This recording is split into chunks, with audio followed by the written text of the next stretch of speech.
ರೋಮಾಂಚನವೀ ಕನ್ನಡ. ಕರ್ನಾಟಕದ ರಾಜ್ಯ ಭಾಷೆ ಕನ್ನಡ.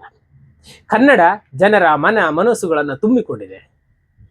ಕರ್ನಾಟಕದ ಕನ್ನಡಕ್ಕೆ 2000 ವರ್ಷಗಳಿಗಿಂತಲೂ ಅಧಿಕ ಇತಿಹಾಸವಿದೆ.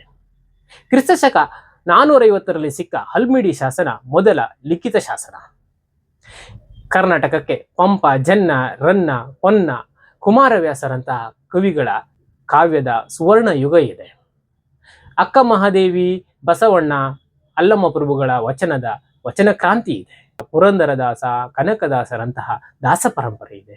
ದ.ರಾ ಬೇಂದ್ರೆ, ಕುವೆಂಪು, ಎಸ್.ಎಲ್. ಭೈರಪ್ಪ, ಶಿವರಾಮ್ ಕಾರಂತ ಇನ್ನಿತರ ಕವಿಗಳ ಮಹಾಪರಂಪರೆ ಇದೆ. ಕನ್ನಡಕ್ಕೆ ಈಗಾಗಲೇ 8 ಜ್ಞಾನಪೀಠ ಪ್ರಶಸ್ತಿಗಳು ಬಂದಿವೆ. ಇದು ಭಾರತೀಯ ಭಾಷೆಗಳಲ್ಲಿ ಅತಿ ಹೆಚ್ಚು ಬಾರಿ ಜ್ಞಾನಪೀಠ ಪ್ರಶಸ್ತಿ ಪಡೆದ ಭಾಷೆ ಎನ್ನುವ ಗರ್ವ ಕನ್ನಡಕ್ಕಿದೆ. ಕನ್ನಡಿಗರ ಪ್ರತಿ ಮನಸ್ಸುಗಳನ್ನು ಬೆಸೆಯುವಂತೆ ಮಾಡಿದ್ದು ಕವಿಗಳು, ರಾಜರು ಮತ್ತು ಇಲ್ಲಿನ ಜನ. ಜನಪದವೂ ಕೂಡ ಕನ್ನಡ ಭಾಷೆಯನ್ನ ಬೆಳೆಸುತ್ತದೆ, ಕಟ್ಟುತ್ತದೆ. ಇದು ಪ್ರತಿ ಮನಸ್ಸುಗಳನ್ನ ತನ್ನೆಡೆಗೆ ಸೆಳೆಯುತ್ತದೆ. ಹಾಗಾಗಿ ಕನ್ನಡ ಎಂದಾಗ ಮನಸ್ಸು ಕುಣಿಯುತ್ತದೆ, ಹೃದಯ ಗರ್ವ ಪಡುತ್ತದೆ. ಕರ್ನಾಟಕ ದರ್ಶನ ಮುಂದುವರಿಯುತ್ತದೆ.